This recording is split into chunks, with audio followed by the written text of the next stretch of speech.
जय हिंद। Welcome you all to mission competition. देखिए 67th बीपीएससी एंड सीडीपीओ के लिए हमारा सीरीज चलाया जा रहा है 4500 साइंस स्पेशल एमसीक्यूज का, जिसमें फर्स्ट पार्ट आपको दे दिया गया। अगर आपने नहीं देखा है वो उसका लिंक आपको नीचे दिख जाएगा डिस्क्रिप्शन में, आप जाके देख सकते हैं। आज आपके सामने मैं सेट नंबर 2 लेके हाजिर हूँ, जिसमें से आज जो ये टॉपिक नंबर 2 होगा हमारा, इसमें आज हम लोग करेंगे गुरुत्वाकर्षण एवं विस्थापन यानी कि kinetic motion and gravity. Guys अगर इस 4500 एमसीक्यूज का वो पीडीएफ चाहिए गाइस, देखिए थोड़ा सा पेड रहेगा, ठीक है। 99 रुपीज़ में आप ये सारे के सारे पीडीएफ एक बार में आप ले सकते हैं गाइस। आपको इसको लेने के लिए आपको 9708351194, फिर से मैं रिपीट करता हूँ 9708351194। आपको इस नंबर पे मैसेज करना है और आपको इसी नंबर पे पेमेंट करके स्क्रीनशॉट भेजना है, आपको वहाँ पे हाथों हाथ दे दिया जाएगा। तो चलिए बिना देरी के फटाफट से आज का जो वीडियो है इसको हम लोग स्टार्ट करते हैं। तो यहाँ आ गया हमारा पार्ट 2 यानी कि second topic, mechanics kinetic and motion under gravity. यहाँ पे आज हम लोग का ये टॉपिक है। बाय द वे मैं फिर से बता दूँ, देखिए आपको इसका पीडीएफ लेने के लिए जस्ट 99 रुपीज़ पे करना रहेगा। आप लोग पे करके आप लोग हाथों हाथ सारे के सारे 45 से उसका ले सकते हैं।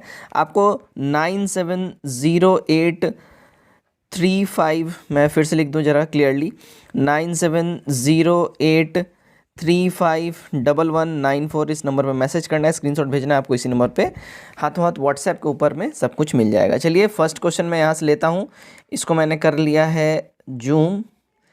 हाँ जी, इतना परफेक्ट है, ठीक है। चलिए फर्स्ट क्वेश्चन हमारा क्या बोल रहा है, साइकिल और कारों में बॉल बेयरिंग का प्रयोग क्यों होता है। देखिए इसमें बॉल बेयरिंग का जो यूज़ होता है वो पहिया और धुरी के बीच स्पर्श का प्रभावी क्षेत्र घट जाए, इस वजह से किया जाता है। तो सी वाला हमारा यहाँ पे ऑप्शन करेक्ट हो जाएगा, ठीक है। नंबर 128 देखते हैं, भूकंप अधिकेंद्र क्या होता है। भूकंप अधिकेंद्र यानी एपीसेंटर, ठीक है ना, एपीसेंटर की बात हो रही है। तो वो उस स्थान के प्रत्यक्ष ऊपर बिंदु जहां भ्रंश क्षेत्र के साथ संविदारण होता है, मतलब कि जो भी सेंटर होता है जहां से भूकंप की उत्पत्ति हुई है उसके जस्ट ऊपर वाले पार्ट को हम लोग एपीसेंटर बोलते हैं, ठीक। नेक्स्ट देखते हैं हम लोग क्वेश्चन नंबर 129, सुनामी किसके द्वारा नहीं होता है। देखिए सुनामी जो है ना, ध्यान रखिएगा, ये प्रभंजन के द्वारा नहीं होता है। भूकंप के द्वारा तो होता ही होता है, समुद्रतलीय भूस्खलन के द्वारा भी होता है और ज्वालामुखी उद्गार की वजह से भी होता है, ठीक।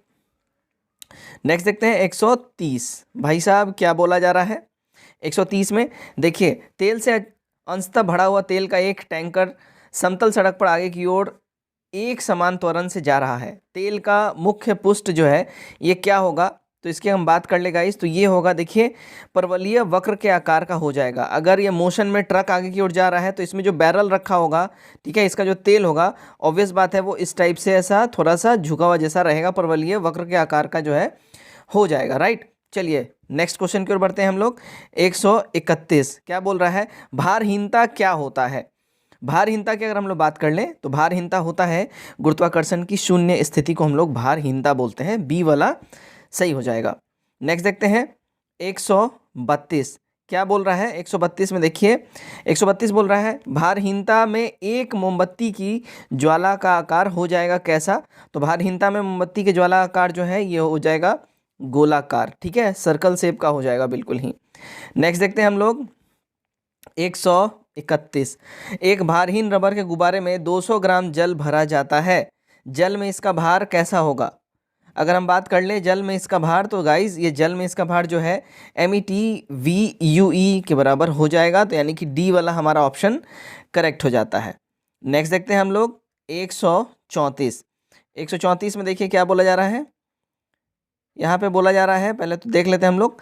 जब निम्नलिखित कथनों पर यहाँ विचार करना है। स्टेटमेंट पहला है, जब गोला मध्य स्थान से गुजरता है तो त्वरण शून्य होता है। हर आवर्तन में गोलक 2 बार किसी एक निर्दिष्ट वेग को प्राप्त करता है। दोलन के दौरान जब गोला चरम सीमा पहुंचता है तो उसकी गति और त्वरण दोनों शून्य होते हैं। और चौथा स्टेटमेंट है, सामान्य दोलक का गोलन आयाम सामान्य के साथ साथ कम होता है। इसमें देखिए इसका जो करेक्ट आंसर हो जाएगा, बात कर ले तो ये सी वाला स्टेटमेंट हो जाएगा। 1, 2 और 4 जो है हमारा सही है, ठीक है। 1, 2 और 4 वाला हमारा स्टेटमेंट बिल्कुल नहीं सही है। जब गोला मध्य स्थान से गुजरता है तो त्वरण बिल्कुल शून्य होता है और हर आवर्तन में दोलक 2 बार किसी एक निर्दिष्ट वेग को प्राप्त करता है और सामान्य दोलक का दोलन आयाम समय के साथ साथ कम होता है। तो हमारा सी वाला यहाँ पे स्टेटमेंट सही हो जाता है। राइट। 135 देखते हैं, यहाँ भी स्टेटमेंट कंक्लूजन वाला है क्वेश्चन। देखिए यहाँ पे स्टेटमेंट क्या दिया रहा है, पहला है, ठीक है, यहाँ पे पहला स्टेटमेंट है लोहे का एक गोला पारे पर तैरता है किंतु पानी में डूब जाता है। लोहे का अपेक्षिक घनत्व पारे के अपेक्षिक घनत्व से अधिक होता है। यहाँ दोनों यहाँ पे कथन और कारण दिया गया है। करेक्ट जो इसका आंसर हो जाएगा सी वाला हो जाएगा। ए सही है लेकिन आर यहाँ पे रॉन्ग है, ठीक है। तो यहाँ पे क्या है कि लोहे का गोला पारे पर तैरता है किंतु पानी में डूब जाता है, बिल्कुल सही बात है। और लोहे का अपेक्षिक घनत्व पारे के अपेक्षिक घनत्व से अधिक होता है, ये गड़बड़ बात है, ठीक है ना। तो यहाँ पे हमारा सी वाला स्टेटमेंट बिल्कुल ही सही साबित होता है। चलिए नेक्स्ट देखते हैं हम लोग।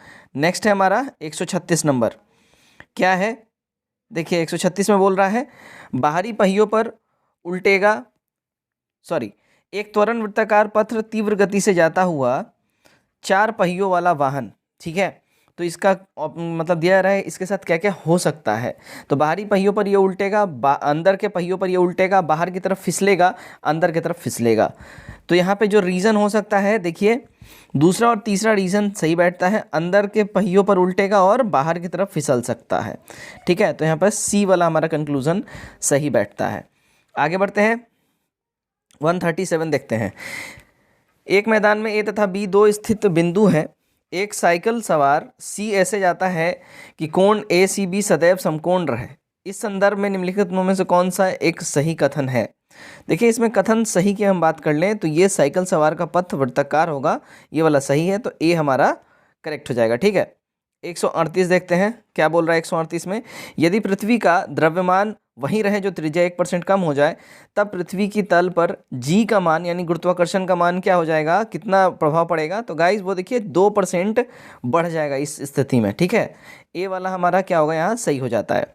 139 देखते हैं, देखिए 139 क्या बोल रहा है, जब किसी पिंड को चंद्रमा से पृथ्वी पर स्थानांतरित किया जाता है तो उसके साथ क्या होता है। जब किसी भी पिंड को चंद्रमा से पृथ्वी पर लाया जाता है तो ध्यान रखिएगा पृथ्वी पर उसका भार बढ़ जाता है तथा मात्रा अपरिवर्तित रहती है ना। वेट बढ़ जाता है लेकिन जो मास है वो सेम रहता है, उसमें कोई फर्क नहीं पड़ता है। मतलब देखिए चंद्रमा पे जो है ना 1/6 ग्रेविटेशनल फोर्स है पृथ्वी के मुकाबले, यानी कि अगर यहाँ पे किसी चीज़ का वजन 600 ग्राम है तो वहाँ पे 100 ग्राम रह जाएगा, और वहाँ पे कोई चीज़ का 100 ग्राम वजन है तो पृथ्वी पे आएगा तो उसका वजन 600 ग्राम हो जाएगा। तो ऑब्वियस बात है जब पृथ्वी पर आएगा तो उसका भार बढ़ जाएगा, लेकिन जो डेंसिटी आयतन वगैरह है उसमें सिमिलर रहेगा। 140 देखते हैं, क्या बोल रहा है, एक व्यक्ति जिसका पृथ्वी पर भार 62 kg है उसका भार चंद्रमा पर लगभग 10 किलोग्राम होगा।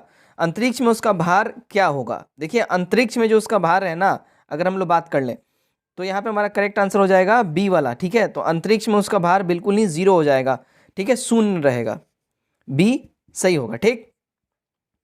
141 देखते हैं, देखिए 141 में क्या बोल रहा है, एक वस्तु का द्रव्यमान 100 kg है, गुरुत्वाकर्षित त्वरण g = 10 ms²। अगर चंद्रमा पर गुरुत्वाजनित त्वरण है तो 6 मीटर सेकेंड स्क्वायर, तो चंद्रमा पर वस्तु का द्रव्यमान कितना होगा। देखिए चंद्रमा पे वस्तु का द्रव्यमान जो है अभी जो है मैंने आपको बताया कि 100 ग्राम हो जाएगा, मतलब 1/6 होता है वहाँ पे, तो ध्यान रखिएगा, ठीक। चलिए 142 देखते हैं, क्या बोल रहा है, नीचे दिए गए निर्देश को वक्तव्य दिए गए कथन के हिसाब से चूज करना है। पहला कथन है तांबे के एक टुकड़े को तथा कांच के एक टुकड़े को एक ही तापमान पर गर्म किया जाता है, उसके बाद स्पर्श करने पर तांबा का टुकड़ा कांच के टुकड़े की अपेक्षा अधिक गर्म लगता है। रीजन दिया जा रहा है यहाँ पे तांबे का घनत्व कांच के घनत्व से अधिक होता है। तो यहाँ पे जो सही हमारा आंसर हो जाएगा वो ए हो जाएगा। ए और आर दोनों सही है, ए की व्याख्या आर नहीं है, ठीक है ना, इसकी व्याख्या आर नहीं है। बिल्कुल सही बात है, कांच की अपेक्षा तांबा जो है ज़्यादा गर्म होगा क्योंकि वो ऊष्मा का जो है सुचालक है।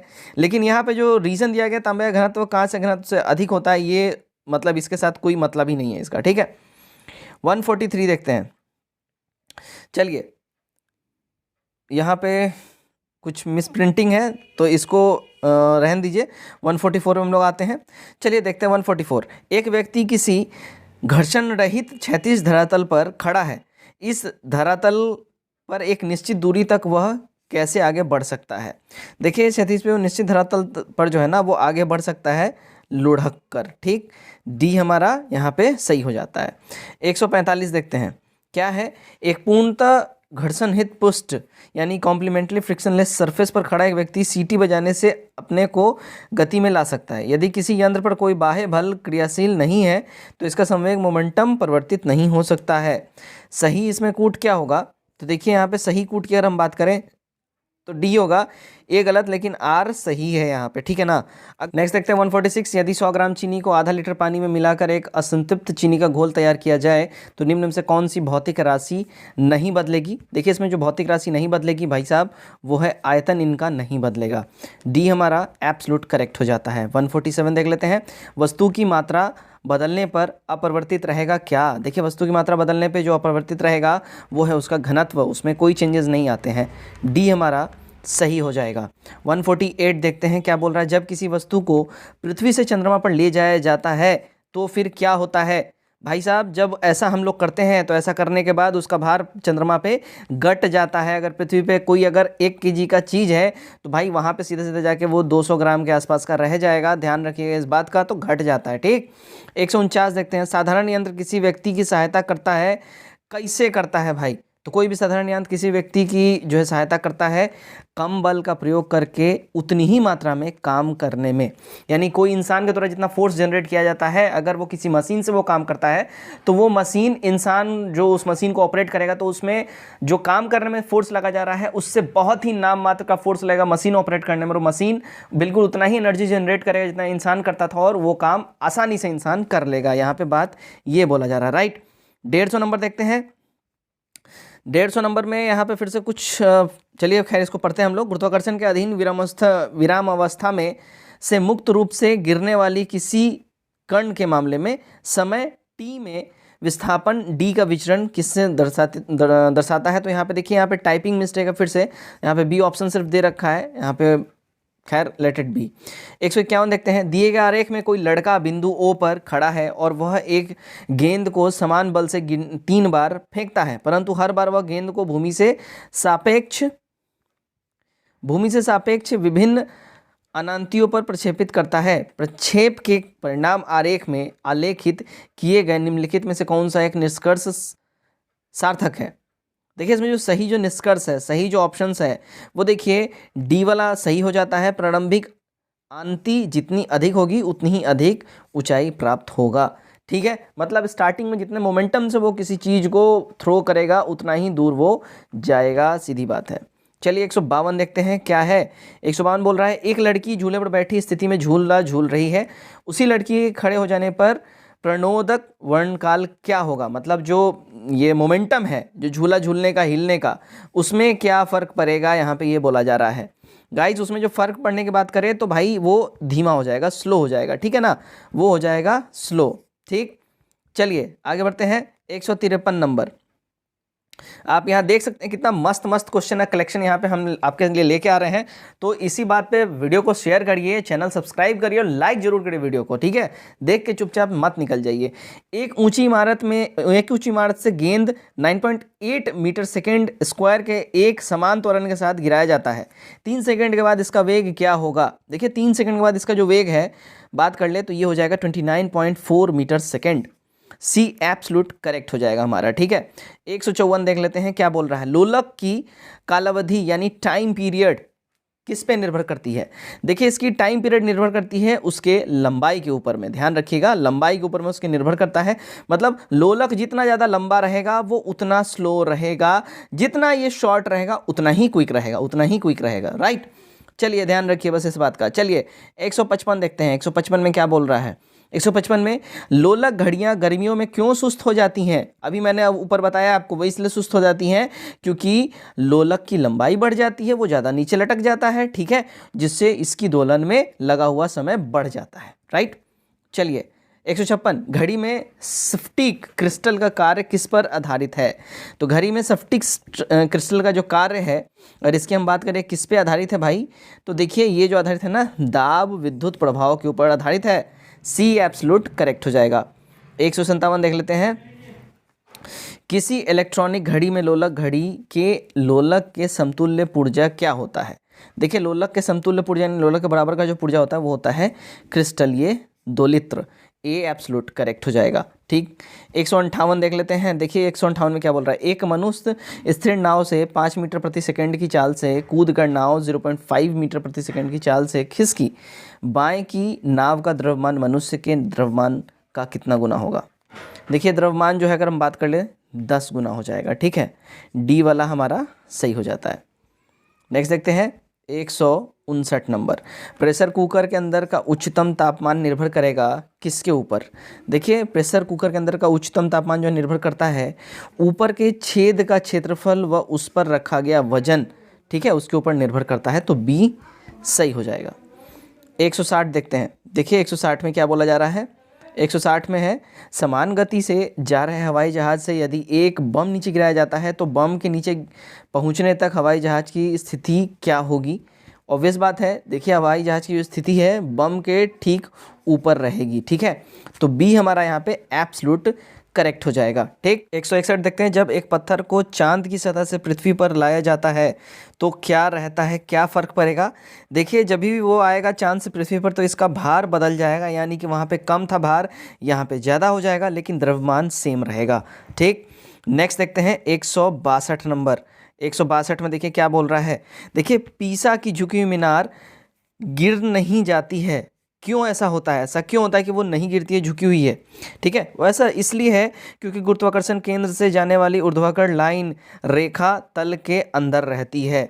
मतलब ये जो झुकी हुई मीनार है, पीसा की झुकी हुई मीनार, ठीक है, तो इसके नीचे ज़मीन में यहाँ पे ऐसा ऊर्ध्वाधर लाइन है जिससे इसका बेस बनता है, तो ये पूरा ऐसे गिर नहीं जाता है। ठीक, चलिए आगे बढ़ते हैं हम लोग। आगे है 163 नंबर। क्या बोल रहा है, जब कुएं से पानी की बाल्टी को ऊपर खींचते हैं तो हमें महसूस होता है कि बाल्टी क्या है, तो जब ऊपर खींचेंगे ना तो ऐसा महसूस होगा पानी की सतह से ऊपर जैसे ही वो निकलेगा, यानी कि पानी से ऊपर जैसे ही उठेगा सब फील होगा कि वो काफ़ी भारी हो गया है। ठीक, बी करेक्ट हो जाएगा। 164 देखते हैं क्या बोल रहा है। देखिए 164 में देखिए यहाँ पे कथन निष्कर्ष है, यहाँ सही बताना है। ठीक है, देखिए कथन क्या बोल रहा है, कथन यहाँ पे ये बोला जा रहा है कि भाई देखिए भरी हुई गाड़ी कार्ट को चलाने में उसे चलायमान रखने के लिए आवश्यक ताकत से अपेक्षाकृत अधिक ताकत धक्का देना पड़ता है। ठीक है, अब निष्कर्ष ऐसा क्यों है, तो ऐसा इसलिए होता है कि एक बार गाड़ी चल पड़ने के बाद घर्षण कम हो जाती है, तो उसके बाद उसमें एनर्जी कम लगता है उसको खींचने में, लेकिन कोई खड़ी गाड़ी उसको खींचने में ताकत ज़्यादा लगती है उसको गतिमान लाने के लिए। ठीक, 165 देखते हैं, जेट हवाई जहाज़ नीचे को स्ट्रेटोस्फेयर में बड़ी सरलता से और आसानी से उड़ता है, इसकी क्या निर्दिष्ट व्याख्या हो सकती है, ऐसा क्यों होता है। स्टेटमेंट्स यहाँ पे दो दिए हुए हैं, नीचे के स्ट्रेटोस्फेयर में बादल और पानी की वाष्प नहीं होती हैं, नीचे के स्ट्रेटोस्फेयर में लंब रूपी यानी वर्टिकल हवाएं नहीं होती हैं। देखिए इसमें जो सही हमारा हो सकता है रीज़न, वो दोनों ही रीज़न बिल्कुल सही हैं। नीचे के स्ट्रेटोस्फेयर में बादल और पानी की वाष्प नहीं होती और नीचे स्ट्रेटोस्फेयर में लंबवत यानी वर्टिकल हवाएं नहीं होती हैं। 166 नंबर क्या बोल रहा है, देखिए किस सिद्धांत पर जेट इंजन कार्य करती है। देखिए जेट इंजन जो है ना, ध्यान रखिएगा हमेशा, वो कार्य करती है भैया रैखिक संवेग के संरक्षण के नियम पे। ठीक है, बी एब्सोल्यूट करेक्ट हो जाएगा। 167 देखते हैं, निम्नलिखित सिद्धांत पर रॉकेट कार्य करता है। रॉकेट किस सिद्धांत पे काम करता है, देखिए भाई रॉकेट काम करता है संवेग संरक्षण के सिद्धांत पे, तो सी वाला हमारा यहाँ पे सही हो जाएगा। ठीक, 168 देखते हैं क्या बोल रहा है। देखिए 168 में हवाई जहाज़ से यात्रा करते समय पेन से स्याही निकलने लगती है, ऐसा क्यों होता है। देखिए ऐसा होने का मुख्य रीज़न है कि वायु दाब में कमी होती है। ठीक है, इस वजह से ऐसा होता है, एटमॉस्फेरिक प्रेशर कम हो जाता है ऊपर। 169 देखते हैं, देखिए क्या है, किसी पिंड का अधिकतम भार कहाँ होगा, जल में होगा, वायु में होगा, हाइड्रोजन में होगा, निर्वात में होगा, कहाँ होगा। इसका अधिकतम भार जो है किसी पिंड का हवा में होगा, बी हमारा सही हो जाता है। 170 देखते हैं, देखिए किसी वस्तु का भार जो है ये किससे रिलेटेबल होगा, तो किसी वस्तु का भार जो है देखिए ध्रुवों पर सबसे ज़्यादा होता है, डी हमारा सही हो जाएगा। 171 देखते हैं, देखिए अगर सूर्य और पृथ्वी के बीच की दूरी 1/4 कम हो जाए तो सबसे अधिक संभावना किस बात की रहेगी। देखिए सूर्य और पृथ्वी के बीच की दूरी अगर 1/4 कम हो जाएगी, सबसे ज़्यादा संभावना जो है हमारे वर्ष की अवधि कम हो जाएगी, ये सबसे मेन रीज़न है। उसके बाद फिर ऋतु परिवर्तन ये सब तो होगा ही होगा। ठीक है, ध्यान रखिएगा, गर्मी वर्मी बहुत भयानक टाइप से बढ़ेगा। नेक्स्ट देखिए, यदि पृथ्वी और सूर्य की दूरी जो एक है, दूरी जो है उसके स्थान पर दोगुनी होती तो सूर्य द्वारा पृथ्वी पर गुरुत्वाकर्षण बल जो पड़ता वो क्या होता। ठीक है, तो वो जो सूर्य द्वारा पृथ्वी गुरुत्वाकर्षण बल पड़ता वो देखिए अभी के मुकाबले अभी जो गुरुत्वाकर्षण है उसका बिल्कुल चौथाई भाग होता है। ठीक है, ध्यान रखिएगा, सी वाला सही हो जाता है हमारा। 173 देखते हैं।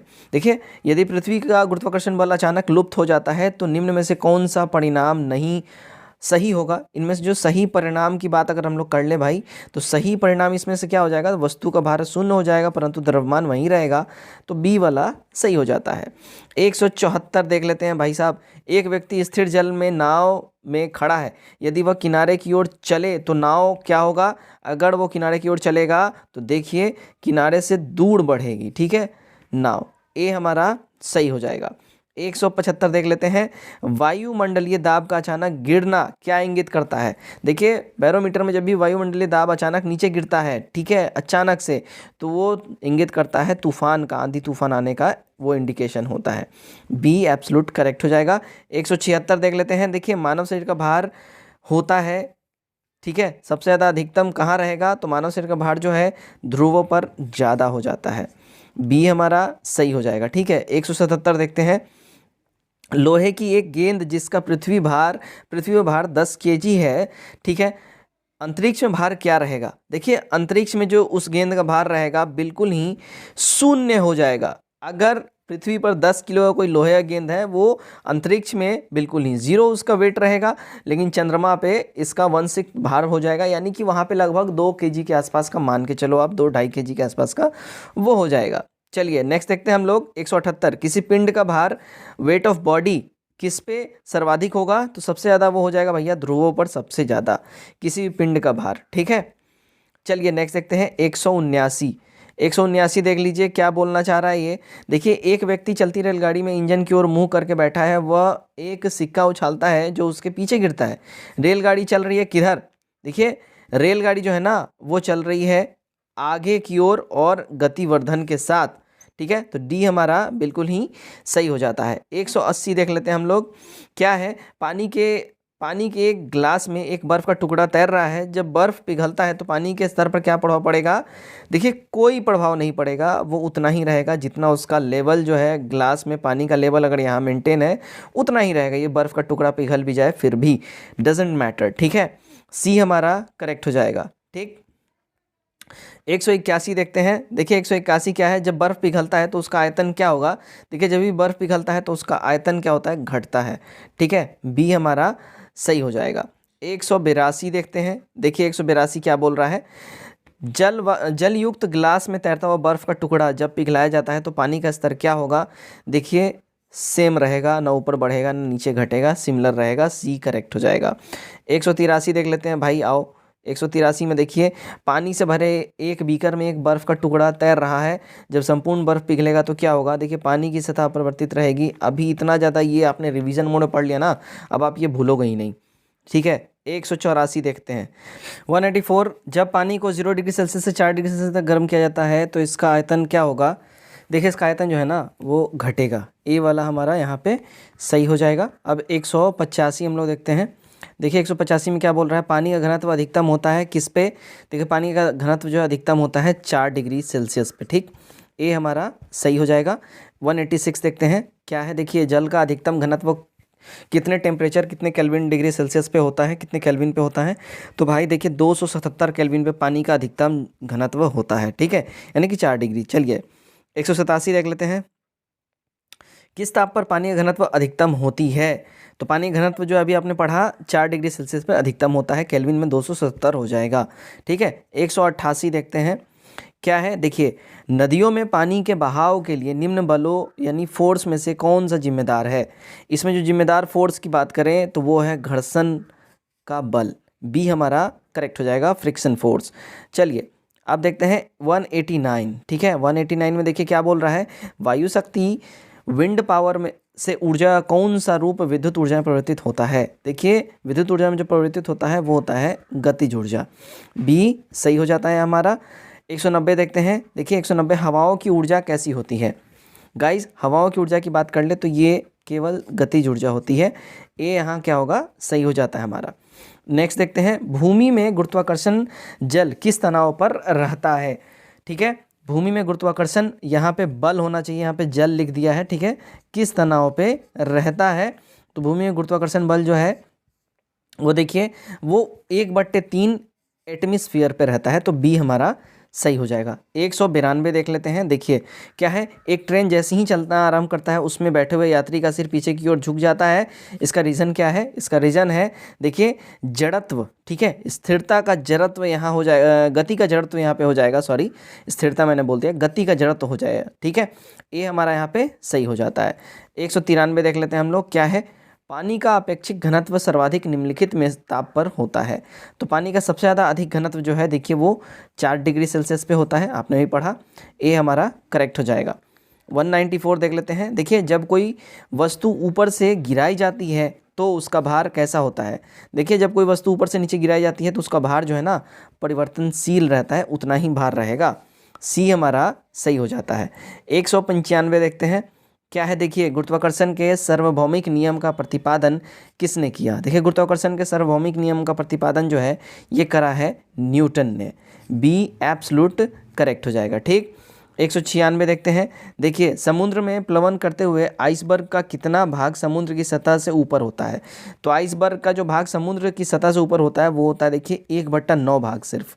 बी सही हो जाएगा। ठीक, 197 देखते हैं, इकाइयों की समस्त व्यवस्थाओं में से किस इकाई की मात्रा समान होती है। देखिए समान की जो हम बात कर लें तो वो भाई साहब वो होती है, जो इकाई है वो है देखिए गुरुत्वाकर्षण के कारण त्वरण इकाई, यही समान होती है। बी हमारा सही हो जाएगा। 198 देख लेते हैं। देखिए स्थिति विज्ञान निम्नलिखित में से किससे संबंधित है। देखिए स्थिति विज्ञान जो है, स्थिति विज्ञान ये रिलेटेबल है विश्राम की स्थिति से। ठीक है, ये हमारा सही हो जाएगा। 199 देखते हैं, नैनो द्रव्यों का सर्वाधिक महत्वपूर्ण गुण क्या होता है। तो नैनो द्रव्यों का सर्वाधिक महत्वपूर्ण गुण जो होता है वो होता है देखिए घर्षण। ए एब्सोल्यूट करेक्ट हो जाएगा। ठीक है, 200 देखते हैं, बल का गुणनफल कितना होता है। देखिए बल के गुणनफल की बात कर लें तो गाइस ये होता है, अगर देख लें तो द्रव्यमान का त्वरण होता है। ए एब्सोल्यूट करेक्ट हो जाएगा। 201 देखते हैं, क्या बोल रहा है। देखिए पदार्थ के संवेग यानी मोमेंटम और वेग के अनुपात से कौन सी भौतिक राशि प्राप्त की जाती है। तो वो भौतिक राशि की अगर हम लोग बात करें तो वो है भौतिक राशि, देख लीजिए द्रव्यमान। सी एब्सोल्यूट करेक्ट हो जाएगा। 202 देखते हैं, अगर क्या बोल रहा है, अगर आप एक लिफ्ट में खड़े हैं, लिफ्ट के फर्श पर आपके भार द्वारा लग रहा बल, ठीक है, तो यहाँ पे कुछ दिया है ऑप्शंस, इसमें जो हो जाएगा देखिए लिफ्ट के 9.8 मीटर सेकेंड स्क्वायर के त्वरण से नीचे जाते हुए जब ये नीचे की ओर जाएगा लिफ्ट तो आपका भार वहाँ पे शून्य रहेगा, ऊपर जाते हुए भार ज़्यादा मतलब लिफ्ट में वजन प्रतीत होगा। ठीक है, नेक्स्ट देखते हैं। देखिए ऊर्जा संरक्षण का आशय है कि क्या। तो ऊर्जा संरक्षण का जो आशय की बात कर लें तो ऊर्जा संरक्षण का जो आशय होता है देखिए वो होता है ऊर्जा का ना तो सृजन हो सकता है और ना ही विनाश। डी वाला हमारा एब्सोल्यूट करेक्ट होता है। तो गाइज ये था हमारा आज का सेट नंबर 2। उम्मीद करता हूँ वीडियो आप लोगों को काफ़ी पसंद आया होगा। वीडियो कैसा लगा कमेंट करके जरूर बताइए। और पीडीएफ लेने के लिए मैं एक बार फिर से बता दूँ, ये पीडीएफ थोड़ा सा पेड रहेगा, जस्ट 99 रुपीज़ में आप ले सकते हैं। आप 9708351194 इस नंबर पे आप लोग मैसेज करें, आपको पीडीएफ वहाँ पे हाथों हाथ मिल जाएगा। और इसी नंबर पे आपको पेटीएम, गूगल पे, फ़ोनपे किसी भी माध्यम से पेमेंट करके आप लोग पीडीएफ ले सकते हैं। Till then, take care, bye bye, and God bless you all.